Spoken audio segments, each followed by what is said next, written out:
Et arrivé en fin d'année, nous avons donné notre avis au conseil municipal sur les ouvertures dites dominicales pour l'année suivante. Donc, vous le savez maintenant, puisque tous les ans on en parle au conseil municipal. Depuis 2014, au conseil métropolitain, c'est un vœu qui est émis afin que les maires, parce que ça reste des autorisations des maires, après avis des conseils municipaux, que ces autorisations des maires pour les dimanches, s'ils sont sollicités, s'appuient sur 3 principes. Le premier, c'est de s'opposer à une généralisation de l'ouverture des commerces le dimanche tout le temps. Le deuxième principe, c'est une attention particulière au commerce de proximité. Donc, on va dire, vous le verrez tout à l'heure, c'est la taille en fait, qui est visée à travers ça. Et puis, un attachement au dialogue social territorial, puisqu'il peut y avoir des organisations à la fois patronales et syndicales, des salariés, qui peuvent avoir des opinions très tranchées et très divergentes sur ce sujet-là. Donc, il y a eu un accord, à nouveau, qui a été fait, comme chaque année, entre les organisations syndicales, patronales et salariales, un accord qui a été signé le 26 septembre 2022, et qui reprend bien les éléments qui étaient les années précédentes. Il n'y aurait que 3 dimanches qui seraient autorisés. Le dernier dimanche de novembre, pour les commerces de centre-ville et de centre-bourg, à l'exclusion des commerces de détail non spécialisés, prédominance alimentaire de plus de 400 mètres. C'est-à-dire que voilà, ce qui fait les commerces plus importants sont exclus de cette ouverture du dimanche, sauf quand le magasin est déjà traditionnellement ouvert le dimanche matin. On pense qu'on a notre Super U, qui bien sûr a plus de 400 mètres carrés, et qui est ouvert le dimanche matin. Il continuera de l'être sans aucun problème. Et ça serait pour l'après-midi que là, il y aurait problème. Donc ça serait le 26 novembre 2023, pour l'après-midi, et également le 10 décembre et le 17 décembre, pour l'après-midi, pour tous les commerces de détail, et cette fois pas spécialement au centre-ville, ça peut être n'importe où, toujours inférieur à 400 mètres carrés. Bien entendu, il est proposé d'émettre un avis favorable pour 2023, à condition de respecter l'avis des organisations d'employeurs et salariés, nous l'avons eu, il s'est joint dans vos annexes, et également sous réserve expresse que là, en ce moment, soit bien respecté par les partenaires sociaux les accords de 2022. S'il y avait des dérives, à ce moment-là, ça rendrait caduques les accords de 2023. Voilà, j'ai eu la même pratiquement délibération que l'année dernière, à part les dates qui changent. Oui, c'est le même, j'ai des choses à dire. Voilà, mais bien entendu, donc nous ouvrons le débat. Les mêmes.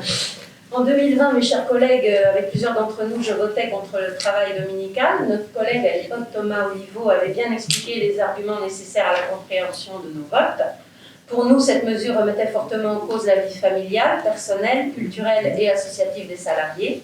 Nous dénoncions notamment une aberration sociale et écologique en mettant les citoyens au service d'un consumérisme aveugle qui détruit la vie de famille et la cohésion sociale de nos territoires. Nous affirmions que l'intérêt des citoyens n'est pas de travailler toujours plus, souvent et plus longtemps, mais bien d'avoir le temps et les moyens financiers nécessaires pour mener leur vie comme ils l'entendent. Enfin, nous nous interrogions de savoir si les consommateurs dépensent plus pendant ces ouvertures supplémentaires ou si finalement les achats se trouvaient pas simplement décalés. L'année d'après, en 1921, sous couvert de la crise Covid, la ministre du Travail, Elisabeth Borne, a adressé une instruction au préfet pour qu'ils engagent des concertations locales afin de déroger aux règles du travail dominical. Les dimanches compris entre le 19 mai et le 20 juillet se sont ainsi rajoutés aux 12 dimanches d'ouverture déjà possiblement accordés par les maires chaque année depuis la loi Macron de 2016. Cette mesure constitue une brèche supplémentaire au repos dominical, étant ainsi à banaliser et généraliser le travail du dimanche. Je me suis donc abstenue en 2021 et je n'ai pas souhaité répéter une nouvelle fois mes motivations qui n'avaient pas changé. Mais cette année, je voterai contre une nouvelle fois, mais avec une raison supplémentaire. Je vais essayer de ne pas être trop longue pour ne pas trop vous saouler. Mais chauffer, éclairer, climatiser, transporter produits et consommateurs un jour de plus est évidemment générateur de surconsommation d'énergie et producteur de CO2. Nulle évaluation de ces sujets n'a été produite. Je pense que ce sont des mesures à contre-courant de la prise de conscience des limites de notre planète. Je ne vous parle même pas des coûts de l'énergie actuellement en vigueur, mais quand on voit qu'on limite la chauffe des ballons d'eau chaude des particuliers, que tous les éco-gestes nous sont rappelés à longueur de journaux télévisés, on doit s'interroger. car le commerce est un secteur plutôt gourmand en énergie. Selon une étude signée EDF et ADEME, une grande surface consomme entre 600 à 700 kW par mètre carré et par an. Au registre de ces dépenses, la réfrigération alimentaire et l'éclairage, 30 et 35% respectivement, ou encore le chauffage et la climatisation. Bien sûr, vous allez me dire qu'il faut bien toujours faire chauffer refroidir les frigos, même quand il n'y a pas de clients. Bonjour, la surconsommation électrique quand même, à chaque dimanche ouvert, sans compter que plus d'électricité consommée, c'est aussi plus de gaz à effet de serre relâché dans l'atmosphère. Puis pour rejoindre la zone commerciale, les usagers viennent le plus souvent en voiture, il faut donc rajouter cela au bilan carbone, et bien sûr, il ne faut pas oublier la circulation des véhicules d'approvisionnement des commerces, qui circuleront certainement eux aussi. Alors mes chers collègues, en résumé, les questions sous-tendues restent les mêmes, et elles sont les suivantes. S'agit-il de favoriser des créations d'emplois dans ces secteurs? S'agit-il de maintenir ou relancer la consommation? S'agit-il de répondre aux attentes des clients? S'agit-il enfin de prendre la pleine mesure de ce que signifie le mot sobriété? Non, non, non, oui. Merci pour votre écoute. Merci pour l'intervention. Y a-t-il d'autres interventions sur ce thème? S'il n'y en a pas, je vais passer au vote. Donc, qui vote contre cette délibération? Donc, tu as 2 voix, 1, 2, 3 et 4. C'est ça, je ne me trompe pas. Qui s'abstient? 1 et 2, je ne me trompe pas. Et qui vote pour?